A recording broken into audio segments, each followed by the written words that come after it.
Shalom saudara pendengar yang dikasihi Tuhan Yesus Kristus. Selamat siang dan salam sejahtera untuk kita semuanya. Selamat datang kembali di Renungan Rohani pada siang hari ini. Semoga saudara yang terkasih dalam keadaan sehat selalu, kiranya damai dan sukacita Roh Kudus melimpah di dalam hati dan pikiran saudara saat ini. Sebelum kita mulai renungan pada siang hari ini, marilah kita bersama-sama berdoa. Allah Bapa yang baik dan ajaib, Bapa yang bertahta di kerajaan sorga, Bapa yang kami kenal di dalam Tuhan Yesus Kristus. Terima kasih atas penyertaan yang Tuhan berikan kepada kami atas siang hari yang indah ini.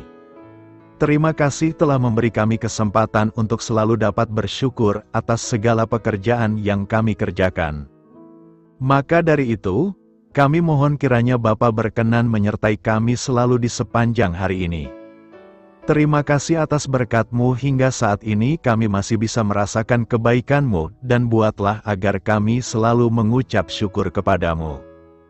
Tuhan Yesus Kristus, terima kasih pada saat ini kami masih bisa bekerja. Tuhan, saat ini kami akan memulai pekerjaan kami. Berkatilah pekerjaan ini dan sertailah sepanjang kami selama bekerja pada hari ini, agar menjadi berkat bagi kami, bagi keluarga kami dan juga tempat kami bekerja. Berkati seluruhnya di siang hari ini, agar berjalan dengan baik dan menjadi berkat untuk kami jalani bersama dengan anak Tuhan yang lainnya. Dalam nama Tuhan Yesus, kami berdoa. Amin. Sahabat pendengar renungan saudara rohani, bacaan renungan dan ayat emas Alkitab renungan kita siang hari ini akan kita mulai dari pembacaan nats sebagai berikut. Hanya, lakukanlah, mengasihi Tuhan, Allahmu, hidup menurut segala jalan yang ditunjukkannya, tetap mengikuti perintahnya. Tertulis di dalam kitab Yosua 22 ayat 5, topik renungan kita hari ini adalah tak memedulikan Tuhan. Bacaan kita pada siang ini terambil dari kitab Mazmur 63 ayat 1 sampai dengan ayat 9. Mazmur Daud, ketika ia ada di padang gurun Yehuda, "Ya Allah, Engkaulah Allahku, aku mencari Engkau, jiwaku haus kepadamu, tubuhku rindu kepadamu, seperti tanah yang kering dan tandus, tiada berair. Demikianlah aku memandang kepadamu di tempat kudus, sambil melihat kekuatan-Mu dan kemuliaan-Mu. Sebab kasih setiamu lebih baik daripada hidup, bibirku akan memegahkan Engkau. Demikianlah aku mau memuji Engkau seumur hidupku dan menaikkan tanganku demi nama-Mu. Seperti dengan lemak dan sumsum jiwaku dikenyangkan, dan dengan bibir yang bersorak-sorai mulutku memuji-muji. Apabila aku ingat kepadamu di tempat tidurku, merenungkan Engkau sepanjang kawal malam, sungguh Engkau telah menjadi pertolonganku, dan dalam naungan sayap-Mu aku bersorak-sorai. Jiwaku melekat kepadamu, tangan kanan-Mu menopang aku. Ayat renungan kita ini terambil dari kitab Mazmur 63 ayat 1 sampai dengan ayat 9. Kata mutiara renungan kita hari ini adalah, hanya orang bebal yang tidak memedulikan Allah. Mari kita mulai renungan siang kita. Baiklah, mari kita mulai segmen kisah inspiratif. Sebagai mantan guru SMA dan dosen tidak tetap di universitas, saya sering berpikir seperti ini. Alangkah tidak menyenangkan berdiri di depan kelas dan tak diperhatikan oleh seorang siswa pun, berbicara tetapi tidak didengarkan oleh siapapun, mengajar tetapi tidak dipedulikan para siswa. Tak seorang pun suka apabila dirinya diabaikan. Pada saat kita sedang berbicara dengan seorang teman, sakit hati rasanya apabila kata-kata kita tidak diperhatikan. Ketika kita di toko dan sedang membutuhkan bantuan, sakit hati rasanya apabila para pegawai toko tidak memedulikan kita. Kalau kita sedang berjuang menghadapi masalah, sakit hati rasanya apabila tak seorang pun menawarkan bantuan. Jadi, bayangkan betapa berdukanya Allah bila kita tidak memedulikannya, Coba pikirkan bagaimana hatinya yang penuh kasih itu akan merasa sedih apabila kita bersikap seolah-olah Dia tidak ada. Padahal sebenarnya Dia tinggal di dalam hati kita melalui Roh Kudus. Pikirkan bagaimana perasaannya apabila kita mengabaikan petunjuk-petunjuknya yang terdapat di dalam kitab suci, yang diberikannya kepada kita. Marilah kita berhati-hati untuk tidak mengabaikan Allah. Dalam segala hal, besar maupun kecil, biarlah Dia tetap ada di pikiran kita setiap saat. Kita dapat melakukannya dengan membaca kitab suci yang Dia berikan kepada kita, dengan menyediakan waktu untuk berdoa dan mendengarkan suaranya yang lembut dan tenang, dengan menikmati kehadirannya, dengan melayani sesama di dalam namanya, sama seperti pemazmur. Marilah kita bersama-sama berkata, "Jiwaku melekat kepadamu." Lakukanlah dengan sangat setia. Yosua 22 ayat 5 berkata, "Hanya, lakukanlah dengan sangat setia perintah dan hukum yang diperintahkan kepadamu oleh Musa, hamba Tuhan itu, yakni mengasihi Tuhan, Allahmu, hidup menurut segala jalan yang ditunjukkannya, tetap mengikuti perintahnya, berpaut padanya dan berbakti kepadanya dengan segenap hatimu dan dengan segenap jiwamu." Memulai sebuah pekerjaan adalah mudah, namun setia melakukan pekerjaan sangatlah sulit. Percaya kepada Tuhan itu gampang, namun setia mengikuti kehendak Tuhan sangat sulit. Nas hari ini mengajak kita agar mau melakukan perintah Tuhan dengan sangat setia. Jangan pernah merasa diri puas karena telah menjadi Kristen, tapi lakukanlah perintah firman Tuhan dengan lebih setia. Lakukanlah lebih dan lebih lagi. Jika hari ini kita setia beribadah, lakukan dengan lebih setia lagi. Jika kita telah setia memberikan korban persembahan, lakukanlah dengan lebih setia lagi. Lakukanlah perintah Tuhan dengan lebih dan lebih setia lagi. Mengapa kita harus setia menjalankan perintah Tuhan? Pertama, karena kesetiaan adalah bukti kita mengasihi Dia. Ingatlah, Tuhan sudah terlebih dahulu menyatakan kasih-Nya kepada kita. Yesus Kristus mengorbankan dirinya di atas kayu salib saat kita masih dalam dosa. Sekarang kita mengasihi Tuhan karena Dia yang terlebih dahulu mengasihi kita. Apa yang menjadi bukti bahwa kita mengasihi Dia? Sederhana, kita taat kepada apa yang Ia perintahkan. Orang yang cinta Tuhan pasti melakukan kehendak-Nya. Kedua, karena kesetiaan adalah salah satu bentuk rasa syukur kita kepada Dia. Ada satu istilah dalam bahasa Indonesia untuk memahami pengertian bahwa kesetiaan adalah salah satu bentuk rasa syukur atau terima kasih, yaitu kata berhutang budi. Dia yang sudah menebus kita dari hukuman dosa dan yang sudah demikian mengasihi, memperhatikan, menjaga, melindungi kita sampai hari ini. Karena itu sudah selayaknya kita membalas segala kebaikan-Nya dengan taat menjalankan firman-Nya. Lakukanlah apa yang berkenan kepada-Nya dan ucapkan syukur atas kasih-Nya. Ketiga, karena kesetiaan membawa kita semakin intim dengan orang yang mengasihi Tuhan. Pasti taat akan perintah-Nya dan Tuhan akan menjadi semakin dekat lagi dengan orang tersebut. Bisakah kita bayangkan hubungan seorang anak yang mengaku mengasihi ayahnya, tetapi tidak mau menuruti perkataan ayahnya itu? Sang ayah pasti mengakui status sang anak, tetapi hubungan mereka berdua akan semakin menjauh jika si anak terus-menerus tidak mengikuti perkataan ayahnya. Demikian juga dengan Bapa di sorga.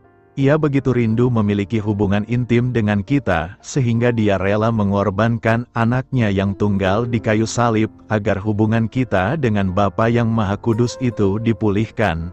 Kesetiaan kita kepada-Nya akan memperkuat hubungan kita dengan diri-Nya. Karena itu, setialah sampai mati agar kita beroleh mahkota kehidupan. Tetap setia kepada Allah dan hidup sesuai dengan perintah-perintah Musa. Yosua 22 ayat 5 berkata, "Hanya saja, lakukanlah dengan saksam perintah dan hukum yang diperintahkan kepadamu oleh Musa, hamba Tuhan itu, mengasihi Tuhan, Allahmu, hidup menurut segala jalan yang ditunjukkannya, tetap mengikuti perintahnya, berpaut padanya dan berbakti kepadanya dengan segenap hatimu dan dengan segenap jiwamu. Nas hari ini merupakan bagian dari ucapan Yosua kepada suku Ruben, suku Gad, dan separuh suku Manasye yang telah menerima bagian wilayah mereka di seberang sungai Yordan. Yosua mengingatkan mereka agar tetap setia kepada Allah dan tetap hidup sesuai dengan perintah-perintah yang diberikan oleh Musa, hamba Tuhan. Pada masa itu, bangsa Israel sedang mengalami periode transisi dari masa pengembaraan di padang gurun ke pemukiman di tanah Kanaan yang dijanjikan. Yosua adalah pemimpin yang menggantikan Musa untuk membawa bangsa Israel memasuki tanah Kanaan. Ayat ini menegaskan pentingnya mematuhi hukum-hukum dan perintah-perintah yang telah diberikan oleh Allah kepada bangsa Israel melalui Nabi Musa. Ini mencakup perintah untuk mengasihi Tuhan, hidup sesuai dengan jalan yang ditunjukkannya, tetap taat pada perintahnya, serta berbakti kepadanya dengan sepenuh hati dan jiwa. Yosua mengingatkan suku-suku tersebut agar tidak melupakan ajaran dan perintah-perintah Allah yang telah mereka terima. Dengan tetap setia kepada Allah, mereka akan tetap di bawah perlindungannya dan mendapatkan berkat-Nya. Ayat ini menegaskan pentingnya konsistensi dalam kehidupan iman. Ini bukan hanya tentang memulai dengan baik, tetapi juga tentang mempertahankan hubungan yang kuat dengan Allah dan hidup sesuai dengan kehendak-Nya sepanjang hidup. Dengan demikian, ayat ini mencerminkan pentingnya mematuhi ajaran dan perintah Allah dalam kehidupan sehari-hari, serta pentingnya mempertahankan hubungan yang kuat dengannya dalam segala hal. Apa yang perlu direnungkan dari nas hari ini? Nas hari ini mengandung beberapa hal yang perlu direnungkan. Pertama, kepatuhan terhadap hukum Allah, perintah untuk melakukan segala sesuatu, dengan saksama, menekankan pentingnya mematuhi hukum dan perintah Allah dengan teliti. Ini mengingatkan kita untuk tidak mengambil enteng terhadap ajaran dan perintah-Nya, tetapi untuk memperhatikan mereka dengan cermat dan hati-hati. Kedua, mengasihi Tuhan, ini adalah fondasi dari hubungan kita dengan Allah. Mengasihi Tuhan dengan segenap hati, jiwa, dan kekuatan adalah panggilan dasar bagi umat-Nya. Ini mengingatkan kita bahwa iman Kristiani bukan hanya tentang mentaati perintah-Nya, tetapi juga tentang memiliki hubungan yang intim dengannya. Ketiga, hidup menurut jalan Tuhan. Ini menekankan pentingnya hidup sesuai dengan kehendak dan jalan Allah. Hidup yang benar adalah hidup yang dituntun oleh-Nya, bukan oleh keinginan kita sendiri atau norma-norma dunia. Keempat, tetap mengikuti perintah-Nya. Ini menekankan pentingnya konsistensi dalam iman dan ketaatan kita kepada Allah. Kita tidak boleh hanya memilih untuk taat kepadanya ketika mudah atau menguntungkan bagi kita, tetapi kita harus tetap setia kepadanya dalam segala hal. Kelima, berpegang padanya dan berbakti kepadanya. Ini menekankan pentingnya menjaga hubungan yang kuat dengan Allah dan berkomitmen untuk melayaninya sepenuhnya. Ini mencakup pengabdian yang penuh hati kepadanya dalam segala hal. Karena itu, dengan renungan ini, kita dipanggil untuk mempertimbangkan kembali komitmen kita kepada Allah, mengukur kembali sejauh mana kita hidup sesuai dengan kehendak-Nya, dan memastikan bahwa kita memperhatikan hukum dan perintah-Nya dengan setia dan teliti. Tuhan menjadi pertolonganku. Mazmur 63 ayat 7 berkata, "Sungguh Engkau telah menjadi pertolonganku, dan dalam naungan sayap-Mu aku bersorak-sorai."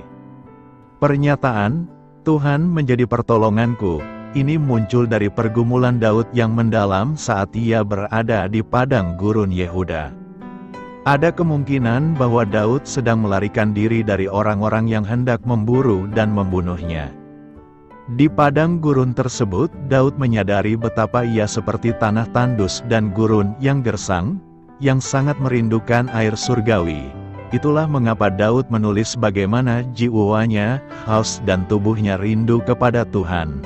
Dalam kondisi yang sulit di padang gurun tersebut, Daud tidak melihat kondisi di sekitarnya, tetapi ia tetap memandang Tuhan di tempat kudus-Nya.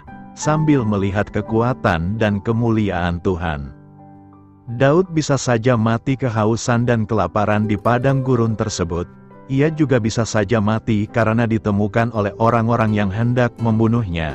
Tetapi Daud tahu satu hal, yaitu bahwa kasih setia Tuhan itu lebih daripada hidup. Daud tidak mempermasalahkan jika ia harus mati, asalkan ia mendapat kasih setia Tuhan. Kalaupun Daud harus mati, ia akan tetap percaya kepada Tuhan sebagai satu-satunya pengharapannya. Karenanya, dalam situasi yang sulit tersebut ia tetap memuji Tuhan dan memegahkan Tuhan dengan bibirnya.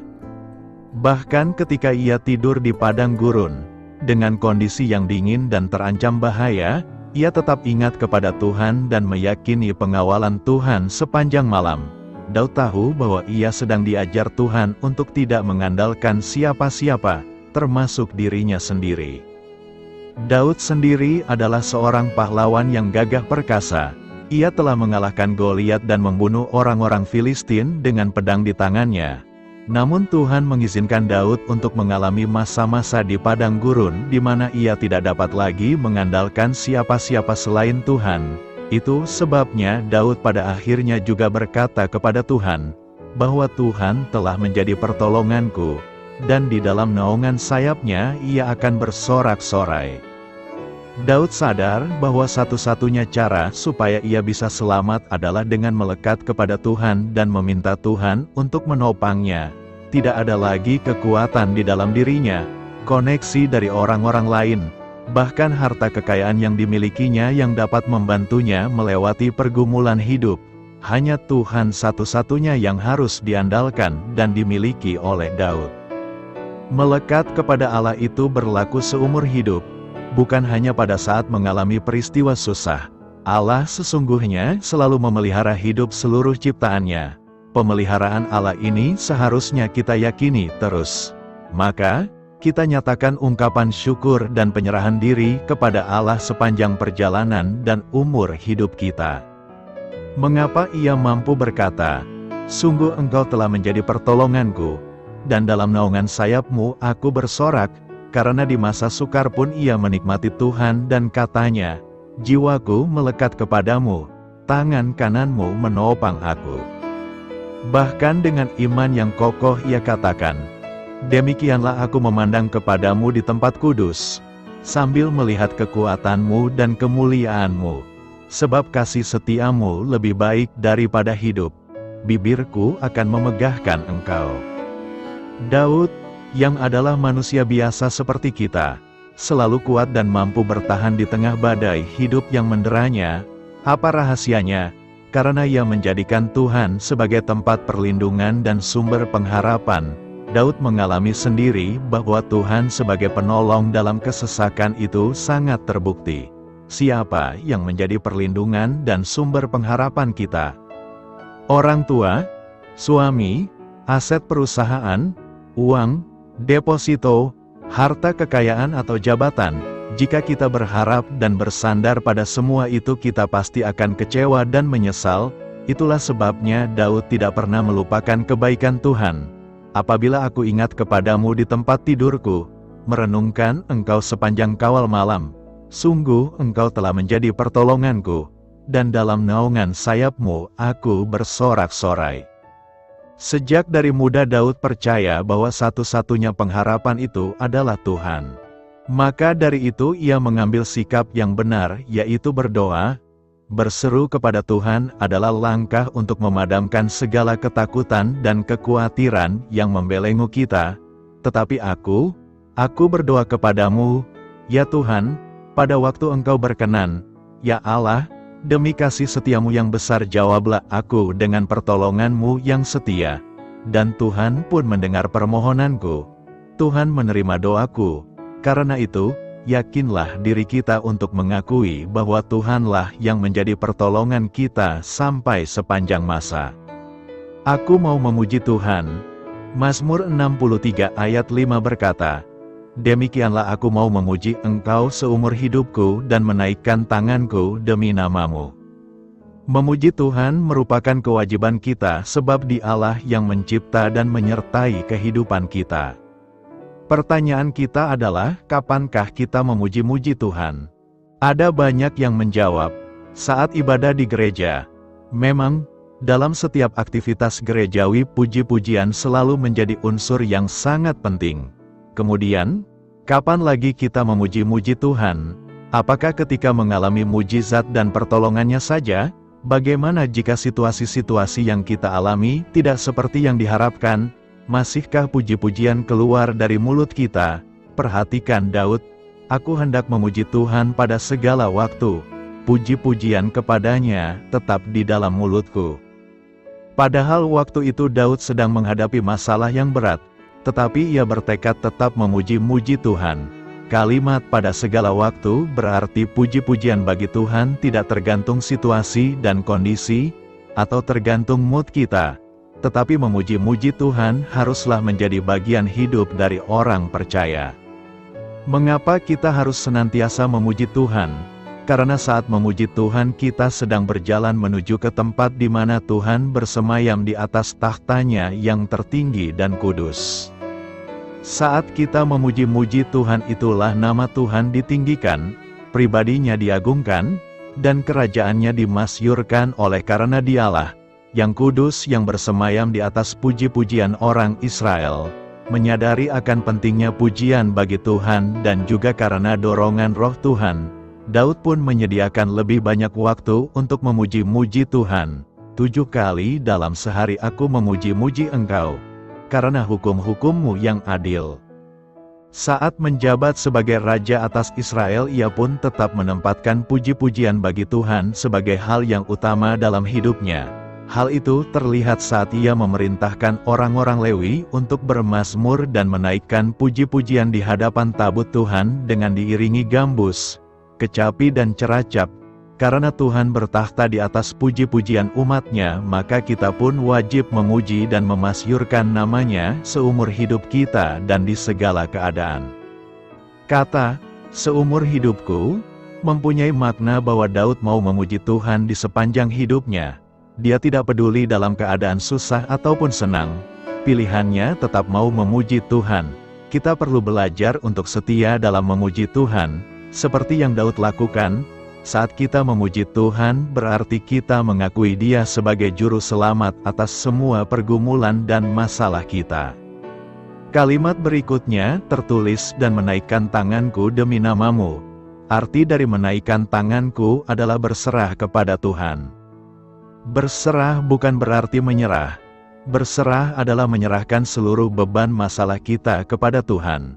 Karena di dalam Tuhanlah ada pertolongan dan pengharapan yang pasti. Tema renungan hari ini adalah memuji Tuhan seumur hidupku. Kita perlu belajar melatih roh di dalam kita untuk memuji Tuhan dalam segala situasi. Karena itu, marilah memuji Tuhan di sepanjang hidup kita baik di kala susah maupun senang. Apakah kita harus mencari Tuhan pagi-pagi sekali? Mazmur 63 menyampaikan kasih Raja Daud yang mendalam kepada Tuhan. Begitu dalam kerinduannya untuk bersekutu secara intim dengan Tuhan sehingga, bahkan di padang gurun, Daud lebih merindukan Dia daripada air. Ya Tuhan, Engkaulah Tuhanku, aku akan mencari-Mu lebih awal, jiwaku haus akan Engkau, dagingku merindukan Engkau di negeri yang kering dan haus, yang tiada airnya.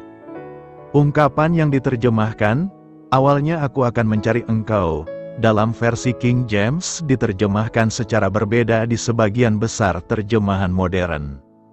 Misalnya, dengan sungguh-sungguh aku mencari-Mu, aku dengan penuh semangat mencari-Mu, dan aku dengan sungguh-sungguh mencari-Mu. Dalam bahasa Ibrani aslinya, konsep mencari dalam Mazmur 63 ayat 1 mengacu pada pencarian yang tekun dan sepenuh hati yang melibatkan keinginan kuat yang berfokus pada pengembangan hubungan dengan objek yang diinginkan. Mencari Tuhan di pagi hari mungkin merupakan hasil dari kerinduan kita yang sangat besar dan sungguh-sungguh untuk bersekutu dengan Tuhan. Namun tidak ada persyaratan Alkitabiah mengenai kapan kita harus mengejar Dia. Pada kesempatan lain, Daud menyatakan, carilah Tuhan dan kekuatannya, carilah kehadirannya terus-menerus. Mencari Tuhan dalam doa adalah sesuatu yang harus dilakukan orang percaya setiap saat, terus-menerus, dan tanpa henti. Epafras berdoa, selalu, dan dengan sungguh-sungguh, bagi jemaat Kolose. Dalam Lukas 18 ayat 1 sampai ayat 8, Yesus menceritakan perumpamaan tentang janda yang gigih untuk menunjukkan kepada murid-muridnya bahwa mereka harus senantiasa berdoa dan pantang menyerah. Mencari Tuhan dalam doa bukanlah tentang mencentang semua kotak yang tepat. Sebaliknya, ini tentang mengembangkan hubungan yang hidup, bersemangat, dan spontan dengan Allah Bapa kita. Banyak orang Kristen yang terlalu terikat pada peraturan. Mereka ingin tahu, kapan saya harus berdoa, haruskah saya sholat subuh atau larut malam? Seberapa sering saya berdoa, haruskah saya duduk atau berdiri, kata-kata apa yang pantas untuk diucapkan? Yesus mengakhiri semua kekhawatiran ini ketika dia menjawab pertanyaan wanita Samaria mengenai ibadah. Waktunya akan tiba, kini sudah tiba, penyembah sejati akan menyembah Bapa dalam roh dan kebenaran. Sang Ayah sedang mencari orang-orang yang mau memujanya seperti itu. Karena Allah adalah roh, maka siapapun yang menyembah Dia harus beribadah dalam roh dan kebenaran. Mencari Tuhan bukanlah soal kapan, di mana, dan bagaimana. Ini adalah masalah hati. Kapanpun adalah waktu yang tepat untuk mendekat kepada Tuhan dalam doa. Jika kita berdoa dan mencari Tuhan dengan tulus, dari hati, Dia berjanji akan mendengarkan kita. Undangannya selalu terbuka. Yesus menyambut kita untuk datang, melepaskan beban berat kita, dan menemukan ketenangan di hadirat-Nya. Berbeda dengan beberapa agama yang mewajibkan salat pada waktu dan posisi tertentu, Alkitab tidak menyebutkan peraturan formal semacam itu. Mengajukan pertanyaan, apakah kita harus mencari Tuhan di pagi hari? Sama halnya dengan bertanya, apakah saya harus berbicara dengan pasangan atau anak-anak saya di pagi hari? Kita mencari Tuhan karena keinginan kita untuk bersekutu secara intim dengannya, sama seperti kita berbicara kepada orang-orang yang kita kasihi sebagai bagian dari hubungan interpersonal alami kita di antara anggota keluarga. Kita dapat mencari Tuhan di pagi hari, larut malam, dan kapan saja di antaranya. Rasul Paulus berkata bahwa dia berdoa sering, dan siang dan malam. Siang malam kami berdoa dengan sungguh-sungguh untuk kamu, memohon kepada Allah, supaya kami dapat bertemu lagi dengan kamu, untuk melengkapi kekuranganmu dalam iman, tulis Paulus kepada jemaat di Tesalonika. Daripada memandang doa sebagai kewajiban yang harus dipenuhi, Daud mengingatkan kita dalam Mazmur 63 ayat 1 untuk melihat waktu kita dalam persekutuan dengan Tuhan sebagai hak istimewa yang sangat besar. Daripada bertanya, apakah saya harus mencari Tuhan pagi-pagi sekali? Kita akan mulai berpikir, wah, saya bisa mencari Tuhan pagi-pagi sekali, atau saya tidak sabar untuk mencari Tuhan pagi-pagi sekali. Apa artinya orang Yahudi adalah umat pilihan Tuhan? Firman Tuhan menegaskan bahwa orang Yahudi adalah umat pilihan Tuhan. Kamu adalah umat yang kudus bagi Tuhan, Allahmu. Tuhan, Allahmu, telah memilih kamu dari segala bangsa di muka bumi untuk menjadi umat-Nya, milik-Nya yang berharga. Sejak kekekalan Allah mengetahui bahwa Dia perlu dilahirkan ke dalam umat manusia untuk menyelamatkan kita dari kondisi mati rohani yang kita alami. Tuhan telah merencanakan sejak awal untuk dilahirkan ke dalam sebuah bangsa atau ras yang sangat kecil yang disebut Yahudi. Perjanjian Lama menceritakan kisah tentang bagaimana Allah menciptakan, membedakan, dan melestarikan ras tersebut. Tujuan akhir dari pilihan Allah terhadap orang-orang Yahudi sebagai umat pilihannya adalah untuk menghasilkan Mesias, Yesus Kristus, yang akan menjadi juru selamat dunia. Yesus harus datang dari suatu bangsa atau bangsa, dan Tuhan memilih Israel. Tuhan pertama kali menjanjikan juru selamat atau Mesias setelah Adam dan Hawa berdosa. Belakangan, Tuhan menetapkan bahwa Mesias akan datang dari garis keturunan Abraham, Ishak, dan Yakub. Belakangan, Dia mempersempit garis keturunan Mesias menjadi garis keturunan Daud. Sepanjang sejarah mereka, bangsa Israel sadar akan status terpilih mereka di hadapan Allah. Fakta bahwa Allah mempunyai masa depan yang kekal bagi Israel terlihat jelas dalam 5/6 Alkitab yang memuat secara langsung atau tidak langsung mengenai mereka. Yesus adalah tokoh sentral yang menyatukan orang-orang Yahudi dan bukan Yahudi. Fakta bahwa orang-orang Yahudi adalah umat pilihan Tuhan berarti bahwa mereka mempunyai standar yang tinggi. Dari mereka yang diberi banyak pula yang dituntut. Atau seperti yang difirmankan Tuhan melalui seorang nabi, hanya kamulah yang kupilih dari segala kaum di bumi. Oleh karena itu aku akan menghukum kamu karena segala dosamu. Tanggung jawab Israel mencakup menaati dan melestarikan hukum menjadi kerajaan imam dan bangsa yang kudus, dan membawa kemasyhuran, pujian dan hormat kepada Tuhan. Panggilan tinggi mereka datang langsung dari Allah yang memilih mereka dari semua bangsa di bumi.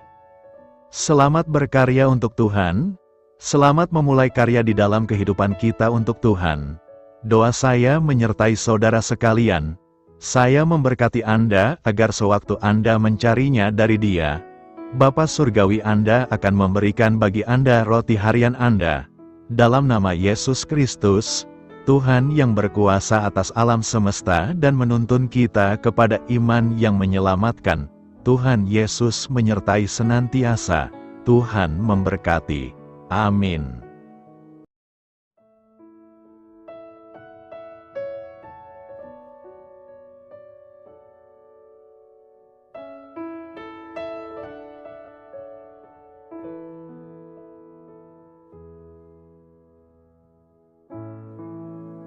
Demikianlah renungan firman Tuhan pada siang hari ini.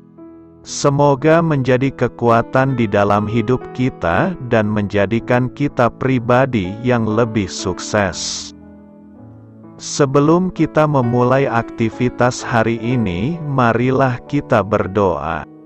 Bapa kami yang ada di sorga, terima kasih atas kasih dan kebaikan Tuhan yang begitu besar buat kami.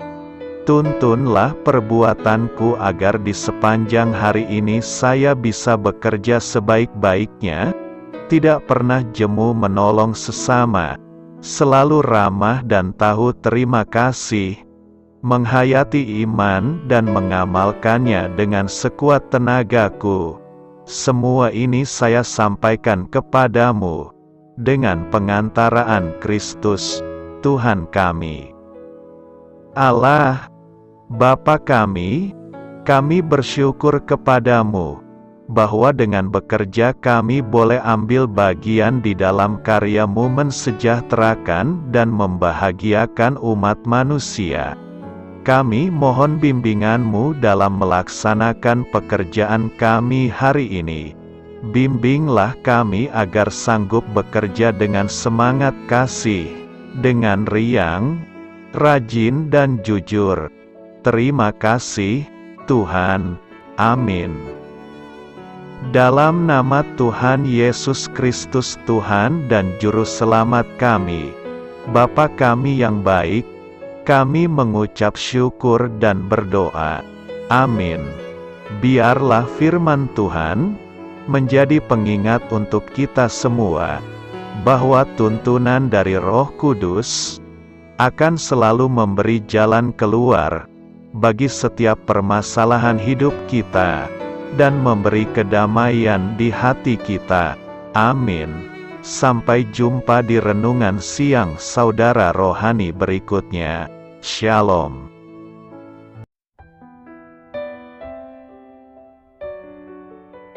Halo untuk semua pendengar saudara rohani yang terkasih di dalam nama Tuhan Yesus Kristus dimanapun berada. Mari dukung kami, tim redaksi Renungan Harian Saudara Rohani dengan cara memberikan bantuan, kritik dan masukan.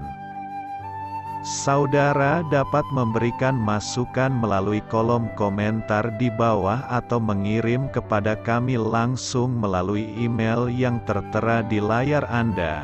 saudararohani@gmail.com. Jika saudara terberkati melalui renungan ini, saudara dapat mendoakan kami dan memberikan bantuan lainnya dengan mengirim email kepada kami. Saya berdoa agar saudara sekalian bahagia dan sehat selalu. Amin.